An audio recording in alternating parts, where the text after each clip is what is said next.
Sampai sekarang, saya tugas di Mekah 2010, menerima jemaah haji yang pertama. Begitu datang sholat, Masya Allah, isyanya sholat di situ, Allahu Akbar. Imamnya disirkan, Alhamdulillahi Rabbil Alamin. Imamnya Muhammadiyah sendiri. Masya Allah. Begitu sholat subuh, imamnya nggak kunut. Lengkap sudah itu, apa saya bilang kan, semalam Muhammadiyah kan yang nggak kunut. Padahal nggak ada Muhammadiyah, nggak ada NU dari zaman Nabi, Masya Allah. Dan yang paling hebat, dua pendiri ormas besar itu bersaudara dan belajarnya sama-sama. Sama-sama berangkatnya bareng, satu nasab yang sama, belajar di satu guru yang sama, kembali yang sama, punya misi yang berbeda. Yuk kita buktikan. Saya agak panjangin sebentar nih ya.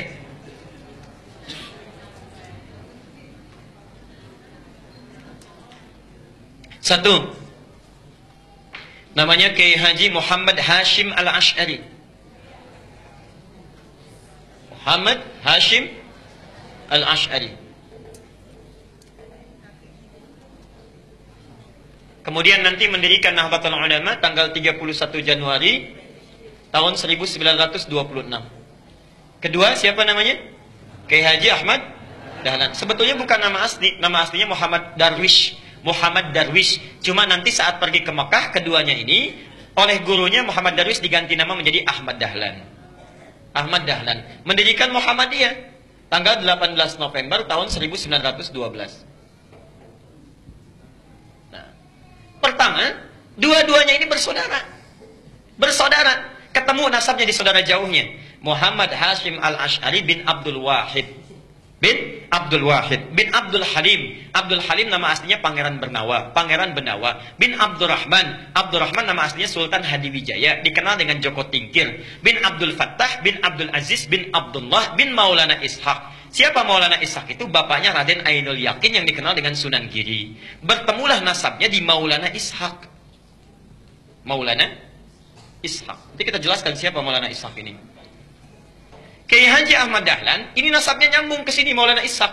Kiai Haji Ahmad Dahlan bin Kiai Haji Abu Bakar, bin Kiai Haji Ilyas, bin Kiai Sulaiman, bin Kiai Murtada, bin Demang Jurang Juru Kapindo, bin Demang Jurang Juru Sapisan, bin Kiai Gerbek, bin Maulana Ishaq. Maulana Ishaq. Bertemu di sini. Ya. Siapa Maulana Ishaq ini? Adalah satu dari dua anaknya Syekh Ahmad Jumadil Kubra yang membawa Islam, asalnya dari Mesir, datang dengan 8 orang temannya atas perintah dari kekhilafahan Turki supaya datang ke Nusantara memberikan nilai-nilai Islam. Namanya Ahmad Jumadil Kubra. Punya 2 orang anak, satu Maulana Ishaq, yang kedua Syarif Abdullah. Syarif Abdullah. Maulana Ishaq ini nanti yang akan melahirkan 2 keturunan ini. Syarif Abdullah ini tinggalnya di Mesir, tidak ikut ke Nusantara. Tapi nanti pada tahun sekitaran awal abad ke-15 akan bertemu dengan seorang perempuan luar biasa yang sudah masuk Islam, anaknya Prabu Siliwangi. Prabu Siliwangi itu siapa? Nama aslinya Pamenah Rasa. Pamenah Rasa punya kekuasaan yang luar biasa, luas ya. Kalau dari Cirebon batas Jawa Tengah sampai dengan ke ujung wilayah Banten, ibu kotanya di Bogor. Dulu namanya Pamenah Rasa. Pamenah Rasa ini dulu inspeksi datang ke wilayah Subang pada masa itu sampai dengan ke Karawang. Di Karawang itulah bertemu dengan seorang perempuan yang bersih luar biasa, cantik, taat, sedang baca Quran. Muridnya Syekh Hasanuddin. Syekh Hasanuddin itu karena dulu menimba ilmu Qurannya di Mekah, dikenal dengan Ummul Qura, maka disebut dengan Syekh Qura. Syekh Qura. Siapa perempuan ini? Namanya Nyai Subang Larang. Nyai Subang Larang. Jatuh cinta dengan Nyai Subang Larang, menikahlah dengan beliau ini. Setelah menikah, pada tahun 1423, memiliki keturunan pertama laki-laki, diberi nama dengan Walang Sungsang. Walang Sungsang. 1426 punya anak yang kedua, perempuan, diberi nama Nyai Rara Santang. Rara Santang. 1427 lahir anak yang ketiga, diberi nama dengan Raja Sengara. Raja Sengara. Nah, kakak ini, 2 kakaknya, Walang Sungsang dengan Rara Santang, kemudian muncul satu masa ingin berhaji. Datanglah ke kota Mekah. Ya. Kemudian mereka datang ke Mekah setelah menunaikan ibadah haji, berganti nama. Ini Walang Sungsang menjadi Ki Abdullah Iman. Kan yang ini ya, Abdullah Iman namanya. Gelarnya Ki Samadullah. Gelarnya Ki Samadullah, Kiai Samadullah. Samadullah. Ini Rara Santang berganti nama menjadi Syarifah Mudaim. Syarifah Mudaim. Saat akan pulang di jalan bertemu dengan Syarif Abdullah. Syarif Abdullah langsung meminang Syarifah Mudaim untuk dijadikan istrinya. Menikahlah kedua orang ini, lantas berangkat ke Mesir. Di Mesir kemudian mereka menyatu, bersama-sama berumah tangga, melahirkan seorang anak namanya Syarif Hidayatullah.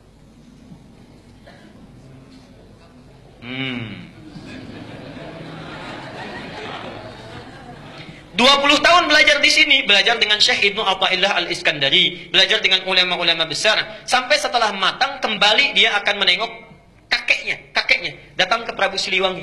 Ya. Karena kakeknya tinggal di wilayah Jati, diberikan kekuasaan di situ, diangkatlah dan dikenal dengan Sunan Gunung Jati di kemudian hari. Itulah Syarif Hidayatullah, keturunan dari sini. Sedangkan Ki Samadullah pergi ke satu wilayah dikenal dengan Lemah Wungkuk. Minta izin pada bapaknya untuk memajukan wilayah itu. Di Lemah Wungkuk itu, Masya Allah, itu etnisnya campuran. Ada orang Cina, orang Arab, orang lokal, masih belum bagus. Minta izin supaya ditata. Campuran dalam bahasa lokal itu disebut dengan caruban. Oh, caruban. Begitu datang ke sini, ya, dikelola, dirawat dengan baik sampai tumbuh pesat luar biasa. Masya Allah, tiba-tiba melihatlah seorang anak perempuan, putri dari seorang pembesar Syah Bandar namanya Ki Gedeng Alang-Alang, punya putri namanya Nyai Kencana Larang. Kencana Larang. Ya. Menikah dengan Kencana Larang. Setelah menikah, untuk mengabadikan namanya, maka disebut dengan Caruban Larang, Caruban Larang, Caruban Larang. Lisan orang sana menyebut Caruban, Caruban, Caruban. Berubah sekarang menjadi Cirebon, Cirebon, Cirebon, Cirebon. Nah, muncul Cirebon. Ibunya Nyai Subang Larang sudah lama berumah tangga, ingin menengok. Di perjalanan lewat di satu daerah, ajalnya tiba, meninggallah di situ. Untuk mengenang sampai sekarang disebut dengan daerah Subang. Orang Subang belum tentu tahu itu. Nah, ya. Nah, terus apa cukup? Jadi muncul Cirebon. Nah, karena Cirebon sudah maju, maka kemudian diangkatlah, diberi gelar oleh Prabu Siliwangi, diberi gelar namanya Mangkubumi. Ya, Mangkubumi. Ini pertama gelar ini. Mangkubumi itu artinya khalifah fil ard. Al-Baqarah ayat ke-30. Wa idz qala rabbuka lil malaikati inni ja'ilun fil ardi khalifah. Fil ardi, fil ardi itu bumi. Khalifah, mangku, yang merawat, memangku bumi. Jadi gelar mangku bumi itu sama dengan khalifah. Jadi salah total kalau mengganti gelar khalifah menjadi mangku bumi. Sami mawon. Khalifah itu ya mangku bumi. Itulah pertama kali gelarnya diberikan. Nah, yang ingin saya sampaikan, itu satu keturunan yang sama dari Ahmad Jumadil Kubra, punya anak itu. Kisah ini bukan fiktif, bisa dibaca. Yang paling bagus, judulnya Api Sejarah. Ada 2 jilid, karya sejarawan muslim namanya Ahmad Mansur Suryanegara. Ahmad Mansur Suryanegara yang dari Bandung. Jilid yang pertama warnanya hitam, halaman 148. Itu dimulai di situ kisahnya. Yang punya bukunya silahkan. Nah, apa hubungannya dengan yang paling atas? Kiai Haji Ahmad Dahlan, Kiai Haji Muhammad Hashim Asy'ari, itu berangkatnya bareng, satu keturunan, berangkat bareng. Di Mekah itu berguru pada seorang ulama besar, alim luar biasa dari Minangkabau, namanya Syekh Ahmad Khatib Al-Minangkabawi. Syekh Ahmad Khatib Al-Minangkabawi. Ada juga yang menyebutkan riwayat dari Sambas, Syekh Ahmad Khatib As-Sambasi. Belajar dari situ, setelah selesai, dua-duanya punya keunikan. Kiai Haji Ahmad Dahlan itu senang sekali praktek. Ya, tidak terlalu banyak teoritis. Langsung praktek. Begitu pulang ke Nusantara, langsung mempraktekkan ajaran-ajarannya, membuat persyarikatan, kemudian persyarikatan Muhammadiyah. Muhammad itu nama Nabi, Yah itu nisbah, mengikuti. Jadi ingin memperbaiki keadaan seperti sesuai dengan Nabi. Bikin rumah sakit, bikin sekolah, dan sebagainya. Praktek dakwah. Kiai Haji Hashim Asy'ari, Muhammad Hashim Al-Asy'ari, Masya Allah, beliau itu senang nulis kitab. Beda dengan Ahmad Dahlan. Menulis kitab sampai ada 19 karya beliau dihimpun di satu kitab besar. 19 kitab. Dari mulai pertama adab dalam menuntut ilmu, kedua risalah Ahlussunnah wal Jamaah, ada kitab An-Nurul Mubin fi Mahabbati Sayyidil Mursalin, sampai 19 kitab. Masya Allah. Jadi akan menyeimbangkan, saudaranya praktek, yang satu memberikan teorinya. Itu asalnya. Dan kalau Anda baca buku aslinya, kitabnya, Masya Allah, itu sama persis, gak ada bedanya. Gak ada bedanya. Aliran-aliran menyimpang yang ditanya jawab disebutkan sama sekali. Misal, Risalah Ahlussunnah wal Jamaah buka halaman ke-9. Faslu awal zuhuril bid'ah fi ardi Jawa wal mubtadi'ina fiha. Pasal menerangkan tentang awal munculnya bid'ah di tanah Jawa dan siapa tokoh-tokohnya. Bid'ah yang dimaksudkan bukan fikih tapi akidah. Tapi akidah. Halaman ke-10 paragraf yang kedua, baris 1 sampai dengan baris yang keempat. Silahkan lihat. Wa minhum rafidhiyuna. Di antara aliran bid'ah itu adalah Syiah Rafidah. Syiah. Ya. Beliau langsung menyebutkan, bukan saya. Beliau langsung yang menyebutkan. Asalnya semua sunni, kata beliau itu. Semua sunni. Cuma terjadi di tahun 1333 Hijrah. Sama dengan 1909 Masehi. Datang tiba-tiba entah dari mana. Ada satu aliran disebut dengan Syiah. Pekerjaannya. Yasubbuna sayyidana Abu Bakrin wa Umar radhiyallahu anhuma. Seringkali mencela dua sahabat Nabi. Yaitu Abu Bakar dan Umar. Disebutkan dalilnya, hadisnya. Kemudian halaman yang ke-11-nya. Wa minhumul abahiyuna, ada aliran kepercayaan abal-abal, abahiyun, semua boleh. Siapa mereka? Yang merasa dekat dengan Allah, wasafa qalbuhu, hatinya merasa sudah bersih, jernih. Sehingga kalau sudah bersih jernih itu tidak berlaku ketentuan dan larangan. Jadi kalau nggak sholat pun nggak apa-apa karena sudah dekat dengan Allah. Gelarnya tinggi, Pak Kiai. Pak Kiai kok nggak sholat ya? Kan sudah adzan. Jasad bapak bersama adik, tapi roh bapak sedang sholat. Nah itu diantara yang kacau itu ya. Jadi larangan nggak berlaku karena sudah dekat dengan Allah. Ini penyimpangan langsung disebutkan di Quran surah ke-2 ayat 80 Al-Baqarah. Ya.